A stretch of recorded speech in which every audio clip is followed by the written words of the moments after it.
जो नेपाल में दृश्य देखने को रोड पे मिला है, जो बांग्लादेश में देखने को मिला है, जो श्रीलंका में देखने को मिला है, वही दृश्य आपको बिहार के रोड पर भी देखने को मिलेगा। ये कहकर फंस गए हैं आरजेडी एमएलसी सुनील सिंह। दरअसल सुनील सिंह ने सुबह ये बयान दिया था, वहीं अब इसके बाद उन पर कार्रवाई हो गई है। बिहार डीजीपी ने आरजेडी नेता सुनील सिंह पर एफआईआर दर्ज करने के आदेश दिए हैं। बिहार पुलिस कितनी सतर्क है, कितनी पूरी तैयारी हो गई है। जितने सारे पुलिस बल हैं, पर्याप्त संख्या में उनकी तैनाती की गई है, चेकिंग चल रही है और हर तरह की निगाहें काउंटिंग को अच्छे तरह से संपन्न कराने पर लगी हुई है। जिस तरीके से सर कहा जाता है कि पोलिंग बूथ पे विक्ट्री सेलिब्रेशन होते हैं सर, इस बार क्या लगता है सर ऐसी कोई? नहीं, विक्ट्री सेलिब्रेशंस की मनाही है। विक्ट्री सेलिब्रेशंस कहीं पे भी नहीं मनाया जाएगा। पूर्व से निर्णय है चुनाव आयोग से लेकर के राज्य शासन का कि किसी प्रकार का विक्ट्री प्रोसेसन नहीं होगा। सर जिस तरीके से देखा जा रहा है सर कि एक राजनीतिक पार्टी की तरफ से कहा जा रहा है कि अगर जो है कल सरकार की तरफ से कुछ गड़बड़ी होती है तो नेपाल जैसे हालात बिहार में बन सकते हैं सर, इन सब चीजों को ये गलत है। इस पर एफआईआर दर्ज किया जा रहा है और इस तरह का गैर जिम्मेदाराना बयान है। मतदान की प्रक्रिया संपन्न हुई है, जो काउंटिंग मतगणना होना है वो भी बड़े पारदर्शी तरीके से होगा, इसलिए मतगणना के पूर्व इस प्रकार का बयान देने से ये भड़काऊ बयान है, इस पर एफआईआर दर्ज किया जा रहा है। सर बिहार पुलिस मॉब को लेकर के सर कितनी सतर्क है सर? पूरी तैयारी है मॉब को डिस्पर्स करने के लिए। यदि कोई मॉब कहीं जमा होता है तो उसके लिए पूरी तैयारी है। Thank you. काउंटिंग कल अच्छे से हो जाएगी, एकदम अच्छे से हो जाएगी। Thank you. आपको एक बार सुनाते हैं कि सुनील सिंह ने आखिर क्या कहा था।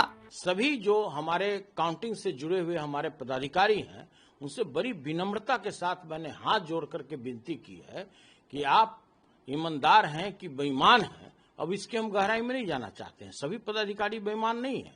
20, 22, 25% ऐसे ही पदाधिकारी हैं जो उसमें ईमानदार हैं, लेकिन जो गलत ढंग से जो पोस्टिंग पाए अभी चुनाव के जस्ट पहले, और उनको रिटर्निंग अफसर इस कार्य के लिए ही बनाया गया कि आप जो हमारे टायर्ड और रिटायर्ड अफसर हैं उनके कहने पर आप काम कीजिएगा। तो हम उनको सचेत कर देना चाहते हैं, उनको हम सावधान करा देना चाहते हैं कि जो पब्लिक 80,000, 1 लाख पब्लिक जिस व्यक्ति को मैंडेट दिया है, जिसको जिताने के लिए वोट दिया है, अगर आप उसको हराते हैं तो या तो मेरा कैंडिडेट बाहर आएगा या फिर आप वहां बाहर आइएगा।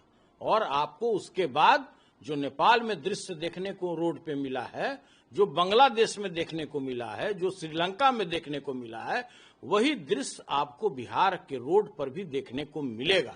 और आम जनता, आम पब्लिक, आम आवाम के लोग आपको रोड पर उतरे हुए दिखेंगे।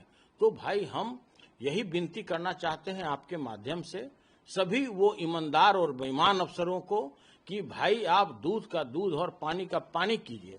आप किसी के कहने पर गुमराह मत होइए। आपके भी परिवार हैं, आपके भी बाल बच्चे हैं, आपके भी परिजन हैं। तो भाई आप इतनी बड़ी गलती मत कीजिए जो वर्ष 2020 में कुछ पदाधिकारियों ने किया है, जीते हुए कैंडिडेट को हरा दिया।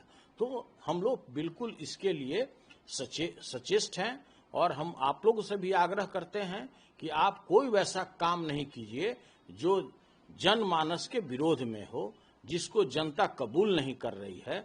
वहीं इस पर जेडीयू की ओर से भी प्रतिक्रिया आई थी। जेडीयू के प्रवक्ता नीरज कुमार ने इस पर प्रतिक्रिया दी थी। देखिए उन्होंने क्या कहा था। चुनाव परिणाम आने के पहले ही राष्ट्रीय जनता दल की यह राजनीतिक आपराधिक मनोवृत्ति कैसे उभर कर आ गई? भाई आपने वैशाली के लालगंज के बारे में, स्ट्रांग रूम के बारे में आपने सवाल खड़ा किया। साक्ष्य मेरे पास उपलब्ध है। राजद के उम्मीदवार महनार के रविंदर सिंह ने कहा कि स्ट्रांग रूम बिल्कुल सही है। लालगंज विधानसभा के आपके प्रत्याशी के प्रतिनिधि रणधीर कुमार ने कहा सब ठीक है। सासाराम की घटना के बारे में सीधे अनीता देवी वहाँ उपस्थित थी। चेनारी के कांग्रेस के प्रतिनिधि उपस्थित थे। अनर्गल आरोप मत लगाइए और ये चुनाव आयोग को जवाब देना है। लेकिन बिहार में अमन का राज है। कोई अगर गुंडागर्दी करेगा, कोई सामाजिक तनाव पैदा करेगा, समाज में सद्भाव बिगाड़ेगा, तो खिसियानी बिल्ली खंबा नोचे। अरे दागी नेतृत्व रहेगा तो बिहार की जनता अपने चेहरे पर राजनीति का दाग नहीं लेना चाहती है। इसलिए और दावा क्या कर रहे हैं, बांग्लादेश बना देंगे, अरे नेपाल बना देंगे। अरे लोकतंत्र की जननी है। कौन माई का लाल पैदा लिया है इस बिहार में, जो माननीय नीतीश कुमार जी के एनडीए की सरकार में कानून को अगर कोई अपने हाथ में लेने की कोशिश करेगा तो चुनाव आयोग तो मुकम्मल व्यवस्था किया ही है।